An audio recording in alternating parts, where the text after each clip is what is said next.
Rubber വില സർവകാല റെക്കോർഡിലേക്ക് നീങ്ങിക്കൊണ്ടിരിക്കുകയാണ്.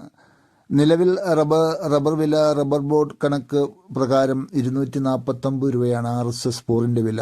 RSS-5ന് 245. കഴിഞ്ഞ 2-3 ദിവസങ്ങളിലായി 248, 249 റേഞ്ചിലാണ് RSS-4ൻ്റെ വില. RSS-5ന് 244, 245 റേഞ്ചിലാണ്.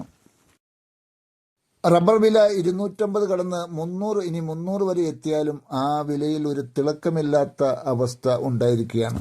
കാരണം കർഷകന്റെ കയ്യിൽ റബ്ബർ സ്റ്റോക്കില്ല എന്നുള്ളതാണ്. ഉൽപാദനം തീരെ കുറഞ്ഞ ഒരു കാലഘട്ടത്തിലൂടെയാണ് കടന്നു പോകുന്നത്. ആഭ്യന്തര വിപണിയിലും വിദേശ വിപണിയിലും പ്രകൃതിദത്ത റബ്ബർ, നാച്ചുറൽ റബ്ബറിന്റെ സ്റ്റോക്ക് വളരെ പരിമിതമാണ്. റബ്ബറിന് 250 മുകളിൽ വില ഉണ്ടായാലും കേരളത്തിലെ റബ്ബർ കർഷകർക്ക് അതിൻ്റെ പ്രയോജനം ലഭിക്കാൻ പോകുന്നില്ല. കാരണം 15 വർഷങ്ങൾക്ക് മുമ്പ് 2011 റബ്ബറിന് 243 രൂപ ലഭിച്ചിരുന്നു. അതിനുശേഷം റബ്ബറിൻ്റെ വില അടിക്കടി കുറയുകയാണ് ചെയ്തത്. ഇടക്കാലത്ത് വളരെ അപൂർവം സന്ദർഭങ്ങളിൽ മാത്രം 150 മുകളിൽ വില വർദ്ധിച്ചിരുന്നു. ഈ 15 വർഷത്തിനുള്ളിൽ ഉൽപാദന ചെലവും ജീവിത ചെലവും അടിക്കടി വർദ്ധിച്ചു. പക്ഷേ കർഷകന് മാത്രം അതിൻ്റെ പ്രയോജനമോ വിലവർദ്ധനവോ അവൻ്റെ ജീവിത നിലവാരം ഉയർത്താനുള്ള ഒരു സാഹചര്യമോ ഉണ്ടായിരുന്നില്ല.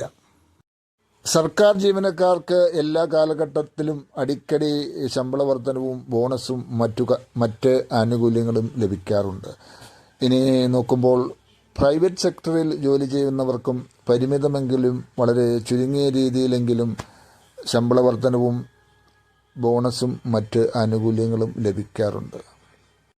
ചെറുതും വലുതുമായ ബിസിനസ്സുകാരും ഓരോ കാലഘട്ടത്തിലും ഉൽപാദന ചെലവും ജീവിത ചെലവും അനുസരിച്ചുള്ള വിലവർധനവ് നടപ്പാക്കാറുണ്ട്.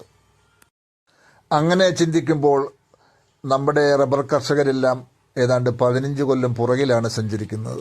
ഇപ്പോഴുണ്ടായ ഈ റബ്ബർ വില വർധനവിൻ്റെ യാതൊരു പ്രയോജനവും നമ്മുടെ റബ്ബർ കർഷകർക്ക് ലഭിക്കാൻ പോകുന്നില്ല.